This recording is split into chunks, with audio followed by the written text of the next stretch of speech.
Let's discover India में आपका स्वागत है।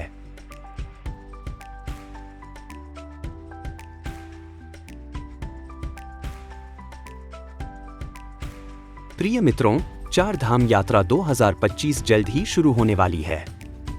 उत्तराखंड में 4 पवित्र मंदिरों के खुलने की तिथियां इस प्रकार हैं।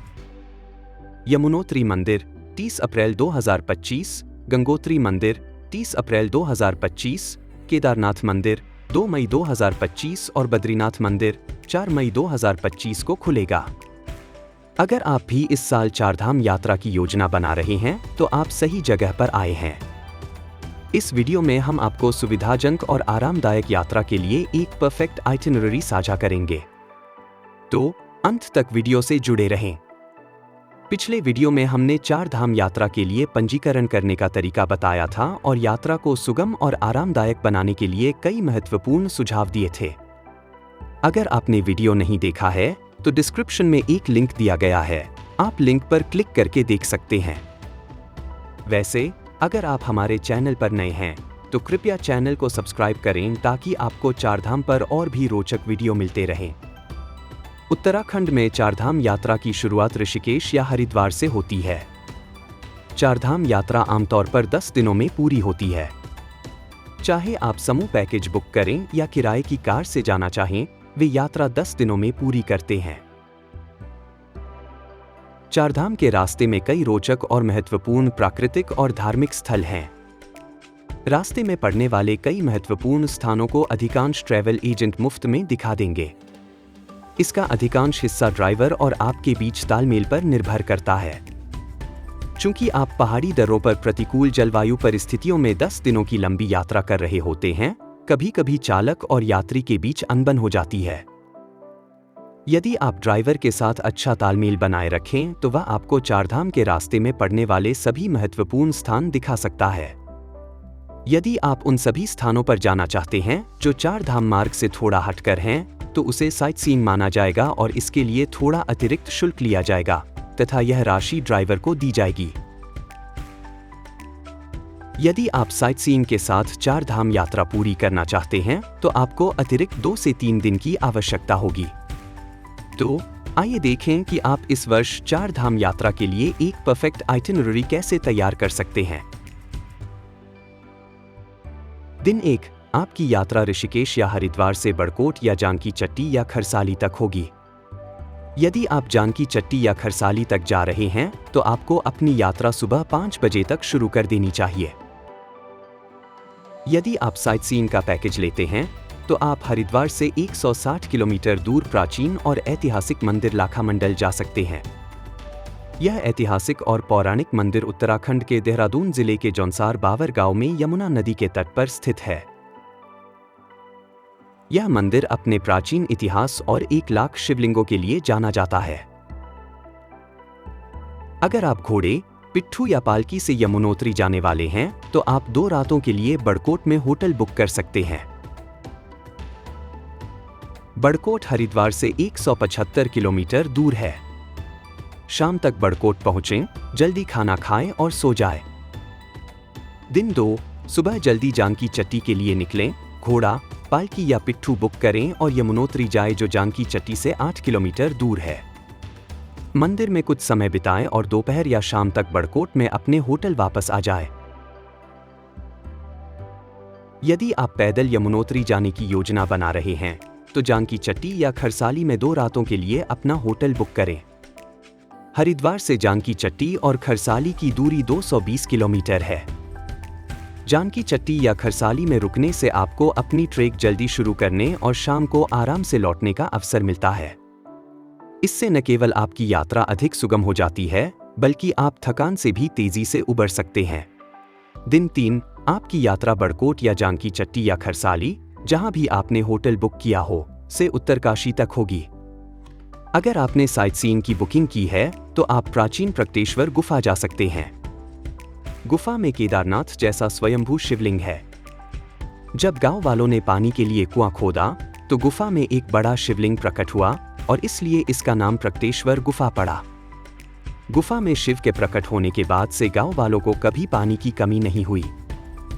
प्राचीन प्रकटेश्वर गुफा में भगवान शिव के दर्शन करने के बाद आगे बढ़े और उत्तरकाशी में अपने होटल पहुंचकर कुछ समय विश्राम करें।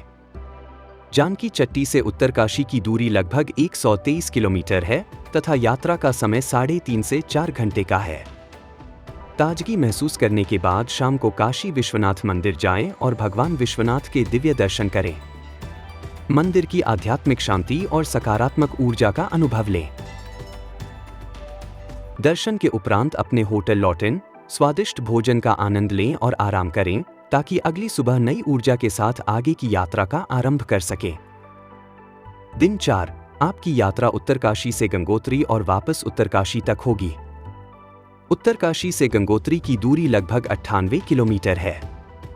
यदि आप गंगोत्री मंदिर में भीड़ से बचना चाहते हैं और उत्तरकाशी में अपने होटल जल्दी लौटना चाहते हैं तो सुबह 4 बजे निकलना सबसे बेहतर रहेगा। गंगोत्री मंदिर दोपहर में 2 घंटे के लिए बंद रहता है। उससे पहले अपने दर्शन पूरे कर लें और उत्तरकाशी में अपने होटल में वापस आ जाएं। यदि आपने साइटसीइंग के लिए बुकिंग कराई है तो आप गंगोत्री से लौटते समय मंदाकिनी झरने और फिर उत्तराखंड के प्रसिद्ध हिल स्टेशन हर्षिलगांव का दौरा कर सकते हैं। अंत में होटल पहुंचने से पहले इस अद्भुत मनेरी जलप्रपात पर कुछ समय बिताएं। यह मनेरी में हाइड्रो इलेक्ट्रिक पावर प्लांट से निकलने वाला एक कृत्रिम झरना है। इस झरने पर कुछ समय बिताना निश्चित रूप से आपको तरोताजा कर देगा। होटल वापस पहुंचना और रात के खाने के बाद जल्दी सो जाना बहुत महत्वपूर्ण है क्योंकि अगले दिन केदारनाथ की ओर लंबी यात्रा होनी है। दिन 5, आपकी यात्रा उत्तरकाशी से रामपुर या सोनप्रयाग या गौरीकुंड तक होगी। उत्तरकाशी से रामपुर या सीतापुर लगभग 222 किलोमीटर है और सोनप्रयाग 227 किलोमीटर है। यदि आप घोड़े, पालकी या पिट्ठू से केदारनाथ जाने की योजना बना रहे हैं तो आप रात के लिए रामपुर या सीतापुर में होटल बुक कराएं। यदि आप ट्रेकिंग की योजना बना रहे हैं तो गौरीकुंड में अपने ठहरने की जगह पहले से बुक कर लें। अन्यथा आपको सोनप्रयाग में चेक पॉइंट पार करने की अनुमति नहीं दी जाएगी। अगर आपने साइटसीइंग की बुकिंग करवाई है तो आप सोनप्रयाग से 11 किलोमीटर दूर स्थित प्राचीन त्रियुगी नारायण मंदिर जा सकते हैं। यह मंदिर केदारनाथ से भी पुराना है। ऐसा माना जाता है कि भगवान शिव और पार्वती ने सभी देवी देवताओं की मौजूदगी में यही विवाह किया था। यह मंदिर वास्तव में भगवान विष्णु को समर्पित है, जिन्होंने विवाह की सारी व्यवस्थाएं स्वयं की थीं और पार्वती का कन्यादान भी किया था। भगवान विष्णु और लक्ष्मी का आशीर्वाद लेकर सोनप्रयाग जाएं। गौरीकुंड सोनप्रयाग से करीब 5 किलोमीटर दूर है। गौरीकुंड में आपके वाहन को जाने की अनुमति नहीं है, इसलिए आपको शेयर्ड पैसेंजर टैक्सी या जीप में सवार होना होगा। वे प्रति व्यक्ति 50 रुपये चार्ज करते हैं। गौरीकुंड में अपने होटल पहुंचें और यदि आपके पास समय हो तो गौरी मंदिर जाएं और भोजन व सोने से पहले उनका आशीर्वाद लें। 6ठा दिन, आपकी यात्रा गौरीकुंड से केदारनाथ तक होगी। अगर आप रामपुर या सीतापुर में रुके हैं तो सुबह 5 बजे जल्दी निकलें और अपने वाहन से सोनप्रयाग तक आए और वहां से स्थानीय जीप से गौरीकुंड पहुंचें। अपना घोड़ा, पालकी या पिट्ठू बुक करें और केदारनाथ पहुंचें। यदि आप गौरीकुंड में रुकते हैं तो सुबह 5 बजे अपनी ट्रैक शुरू कर दें और सूर्यास्त से पहले केदारनाथ पहुंच जाएं। गौरीकुंड से केदारनाथ संभवतः 21 किलोमीटर का रास्ता है। उसी दिन भगवान केदारनाथ के दर्शन पूरे करें और अपने होटल के कमरे में जाकर सो जाएं। दिन 7, केदारनाथ से गौरीकुंड या रामपुर। सुबह जल्दी उठें और मंदिर के पीछे शंकराचार्य स्मारक और बाईं ओर 500 मीटर की दूरी पर पहाड़ी की चोटी पर भैरव बाबा मंदिर जाएं। अपना नाश्ता समाप्त करें और गौरीकुंड या रामपुर में अपने कमरे तक पहुंचने के लिए जल्दी से नीचे उतरें। केदारनाथ की चढ़ाई और उतराई के कारण आप बहुत थक गए होंगे। अपना डिनर जल्दी खा लें और सुबह देर तक सोएं। दिन 8, केदारनाथ से चोपता या बद्रीनाथ। यदि आपने साइटसीइंग का पैकेज लिया है तो रात के लिए आपका अगला गंतव्य चोपता होगा, अन्यथा आपका गंतव्य बद्रीनाथ होगा। आज इस मार्ग पर घूमने के लिए कई सारे महत्वपूर्ण स्थल हैं। सोनप्रयाग से 30 किलोमीटर दूर गुप्तकाशी में एक प्रसिद्ध विश्वनाथ मंदिर है। महाभारत के युद्ध के बाद जब पांडव भगवान शिव का आशीर्वाद लेने आए थे, तब उनसे नाराज भगवान शिव एक बैल के रूप में यहाँ छिप गए थे। इसीलिए इस जगह को गुप्तकाशी कहा जाता है। गुप्तकाशी में भगवान विश्वनाथ का आशीर्वाद लें और फिर गुप्तकाशी से 13 किलोमीटर दूर साइटसीइंग के रूप में कालीमठ नामक एक अन्य प्रमुख मंदिर जाए। कालीमठ सरस्वती नदी के तट पर हरे भरे पहाड़ों से घिरा एक सुंदर मंदिर है। यह शंकराचार्य द्वारा स्थापित 108 शक्तिपीठों में से एक है। यह मंदिर काली माता को समर्पित है। अन्य काली मंदिरों के विपरीत यहाँ देवी काली की पूजा मूर्ति के रूप में नहीं बल्कि यंत्र के रूप में की जाती है। यह बहुत शक्तिशाली मंदिर है। कालीमठ जाना न भूलें। कालीमठ से 14 किलोमीटर दूर ऊखीमठ में भगवान शिव को समर्पित ओंकारेश्वर नामक एक और प्रमुख मंदिर है। यह भगवान केदारनाथ और मद्महेश्वर का शीतकालीन निवास स्थान है। ओंकारेश्वर का आशीर्वाद लेने के बाद चोपता जाएं और प्रकृति की गोद में आराम करें। चोपता उत्तराखंड का एक प्रसिद्ध हिल स्टेशन है। दिन 9, चोपता से तुंगनाथ और चंद्रशिला। सुबह जल्दी उठें और 5 बजे तक तुंगनाथ के लिए अपनी ट्रैक शुरू करें। यह 4 किलोमीटर का छोटा सा ट्रेक है। आप घोड़े पर भी जा सकते हैं। अगर कमरा उपलब्ध हो तो होटल बुक करें और रात के लिए तुंगनाथ में रुकें। अन्यथा चोपता वापस आ जाए। तुंगनाथ भगवान शिव को समर्पित 1000 साल पुराना मंदिर है। यह समुद्र तल से 3680 मीटर यानी 12073 फीट की ऊंचाई पर स्थित सबसे ऊंचा शिव मंदिर है। भगवान तुंगनाथ का आशीर्वाद लेने के लिए मंदिर जाएं, शाम की आरती में शामिल हों और मंदिर की दिव्यता का अनुभव करें। रात्रि भोजन कर लें और जल्दी सो जाएं। दिन 10, चंद्रशिला पर सूर्योदय, चोपता वापसी और वहां से बद्रीनाथ। चंद्रशिला का सूर्योदय एक मनमोहक दृश्य है जो ट्रेकर्स और प्रकृति प्रेमियों दोनों को आकर्षित करता है। जैसे ही सूर्य की पहली किरणें हिमालय पर्वतमाला को छूती हैं, चोटियां सुनहरे, नारंगी और गुलाबी रंग में चमक उठती हैं, जिससे एक अद्भुत परिदृश्य का निर्माण होता है। 3965 मीटर की ऊंचाई पर स्थित चंद्रशिला शिखर से नंदा देवी, त्रिशूल, चौखंबा और केदारनाथ सहित राजसी हिमालय की चोटियों का मनोरम दृश्य दिखाई देता है। ऊंचाई पर स्थित यह स्थान 360 डिग्री का निर्बाध दृश्य प्रदान करता है, जो इसे उत्तराखंड में सूर्योदय देखने के लिए सर्वोत्तम स्थानों में से एक बनाता है। चंद्रशिला शिखर तक पहुंचने के लिए आपको तुंगनाथ से 1 किलोमीटर तक ट्रैक करना होगा। सूर्योदय के अद्भुत नज़ारे को देखने से वंचित न हों, इसलिए सुनिश्चित करें कि आप सुबह 2 बजे तक अपनी ट्रैक आरंभ कर दें। चूंकि सूर्योदय का नज़ारा कुछ ही मिनटों का होता है, इसलिए समय पर पहुंचें, अन्यथा पछताना पड़ेगा। सूर्योदय के दृश्य का आनंद लेने के बाद चोपता तक ट्रैक करें और बद्रीनाथ की ओर आगे बढ़ें। चोपता से 145 किलोमीटर की यात्रा पूरी करने के बाद आप जोशीमठ पहुंचकर भगवान नरसिंह मंदिर के दर्शन कर सकते हैं। यह प्राचीन मंदिर भगवान विष्णु के नरसिंह अवतार को समर्पित है और बद्रीनाथ धाम के शीतकालीन निवास के रूप में भी जाना जाता है। देवी लक्ष्मी और भगवान नरसिंह का आशीर्वाद लेने के बाद आप बद्रीनाथ की ओर आगे बढ़ेंगे। बद्रीनाथ में 2 रात के लिए होटल बुक करें। दिन 11, बद्रीनाथ से माना गांव और वसुधारा जलप्रपात होते हुए वापस बद्रीनाथ। जल्दी उठें और सुबह 4 बजे तक भगवान बद्रीनाथ के दर्शन के लिए निकल जाएं। अन्यथा दर्शन में बहुत समय लग सकता है।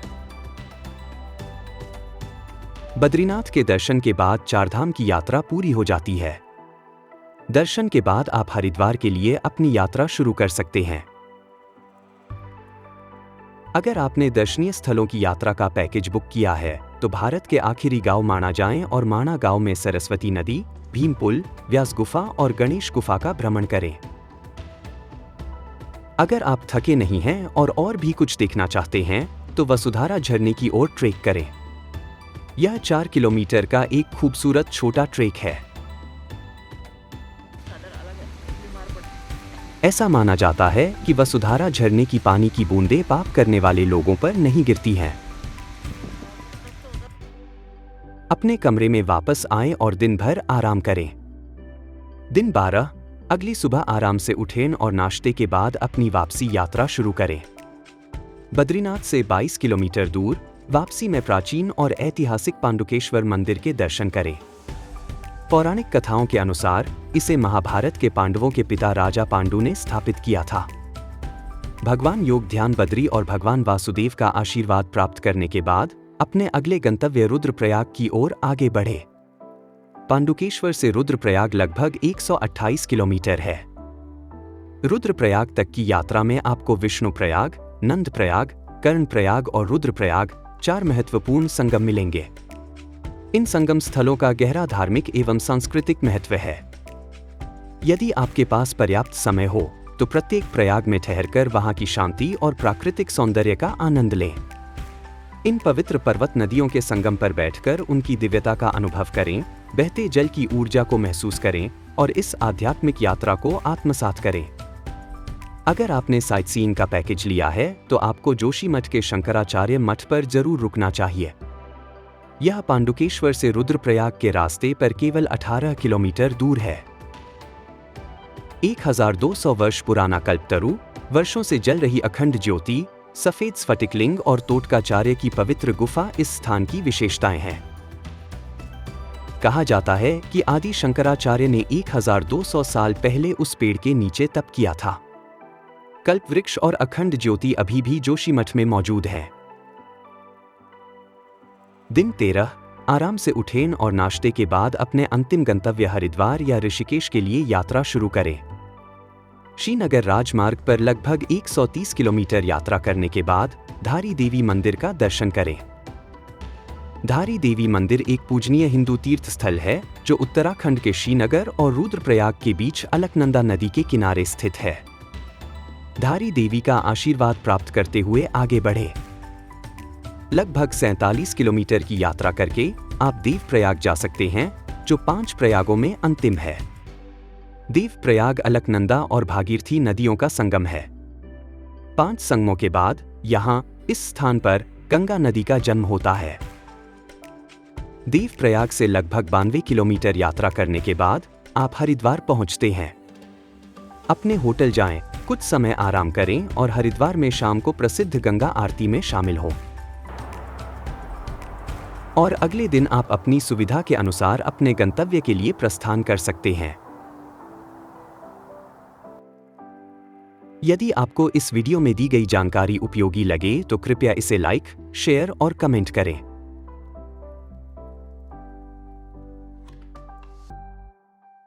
लेट्स डिस्कवर इंडिया देखने के लिए धन्यवाद।